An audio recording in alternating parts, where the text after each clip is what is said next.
नमस्कार मित्रांनो, आत्मनिर्भर दिव्यांग या यूट्यूब चॅनलवर तुमचे स्वागत आहे. ज्यांनी आत्मनिर्भर दिव्यांग या चॅनलला सबस्क्राईब नसेल केलं तर सबस्क्राईब करून घ्या आणि बाजूची बेल आयकॉन नक्की दाबा, म्हणजे तुम्हाला असेच नवनवीन व्हिडिओ बघायला मिळतील. आज आपण बघूया योजना क्रमांक 6, स्वयंचलित संस्थांमार्फत चालवण्यात येणाऱ्या विशेष शाळा कार्यशाळांमध्ये अपंगाचे शिक्षण आणि प्रशिक्षण. म्हणजे जे स्वयंसेवी शाळा आहे त्या संस्थामार्फत आपल्याला अपंग दिव्यांगांना शाळा म्हणजे शिक्षण देते किंवा कार्यशाळा असते, त्यामध्ये आपल्याला कोणत्या ना कोणतं काम शिकवले जाते. आज आपण तीच माहिती बघणार आहे. योजनेचे प्रकार आहे राज्य शासन, म्हणजे ही संस्था आपल्याला राज्य शासन पुरवते. योजनेचे उद्दिष्ट आहे 6 ते 18 वयोगटातील अपंग विद्यार्थ्यांना स्वयंसेवी संस्थामार्फत चालवण्यात येणाऱ्या अपंगाच्या विविध शाळांमधून अंध, मूकबधिर, अस्थिव्यंग व मतिमंद मुलांना शिक्षण व निवासाची विनामूल्य सुविधा पुरवल्या जातात. तसेच 18 वर्षावरील अपंग विद्यार्थ्यांना वेगळ्या व्यवसायाचे अपंगत्वानुसार व्यवसाय प्रशिक्षण कार्यशाळांमधून दिले जाते. म्हणजे आता बघा, जे 6 ते 18 वयोगटातील विद्यार्थी आहे, मुले आहे, दिव्यांग मुले, त्यांना स्वयंसेवी शाळामार्फत त्यांना शिक्षण दिले जाते. आणि जे अंध, मूकबधिर, अस्थिव्यंग व मतिमंद आहे ते 18 वर्षाच्या वर असेल, त्यांना त्यांचं अपंगत्व पाहून त्यांना वेगवेगळे व्यवसाय करण्याचे प्रशिक्षण दिले जाते. आता योजना आपल्याला कोणत्या प्रवर्गासाठी लागू आहे?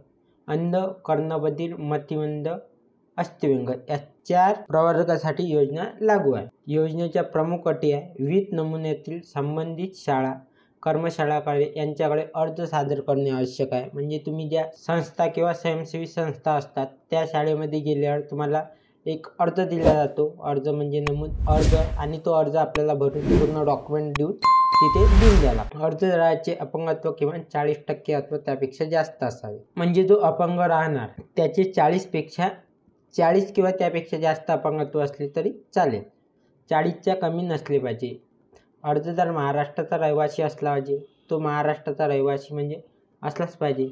दिल्या जाणाऱ्या लाभाचे स्वरूप आहे अपंग विचार घेऊन अपंगत्वानुसार शिक्षण व विविध व्यवसायाचे प्रशिक्षण देण्यात येते. त्याचप्रमाणे त्यांचे निवास व भोजन विनामूल्य व्यवस्था करण्यात येते. म्हणजे आता इथं असे सांगितले की आपल्याला एखादा अपंग विद्यार्थी असेल दिव्यांग, तो अंध असेल तर अंध प्रवर्गात टाकेल त्याला, कर्णबधिर असेल तर कर्णबधिर, अस्थिव्यंग असेल तर अस्थिव्यंगात, ज्या याच्यात असेल तो दिव्यांग त्याला विचारात घेऊन त्यांचे प्रशिक्षण केले जाईल. आणि तिथे त्या स्वयंसेवी संस्थांमध्ये त्यांची राहण्याची आणि जेवण्याची विनामूल्य व्यवस्था केली जाईल. म्हणजे त्याला 1 रुपया कशाचा खर्च नाही आहे. अर्ज करण्याची पद्धत आहे विविध नमुन्यातील अर्ज आवश्यक त्या कागदपत्रासह सादर करणे. म्हणजे त्या शाळेने तुम्हाला अर्ज दिला असेल त्या शाळेमधला पूर्ण अर्ज घ्यायचा, भरायचा आहे, आणि त्या अर्जामध्ये जे जे डॉक्युमेंट दिले आहे ते पूर्ण आपल्याला द्यायचे आहे.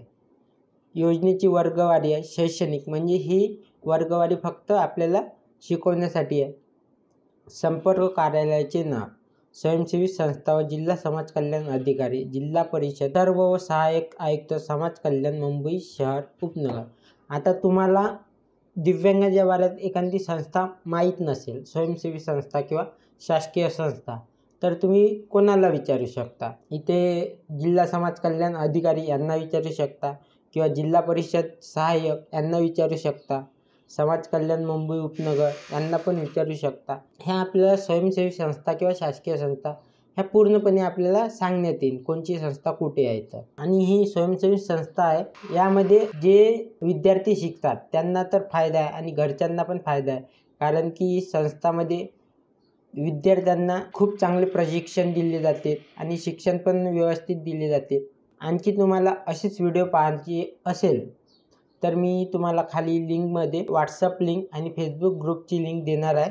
त्यामध्ये तुम्ही जॉईन व्हा आणि तुमच्याकडे कोणती समस्या असेल तर तिथे तुम्ही तुमची समस्या मांडा. तिथे सर्वांना सूट दिली जाते बोलायला. तुम्ही त्यामध्ये येऊन तिथे तुम्ही बोलू शकता. धन्यवाद मित्रांनो.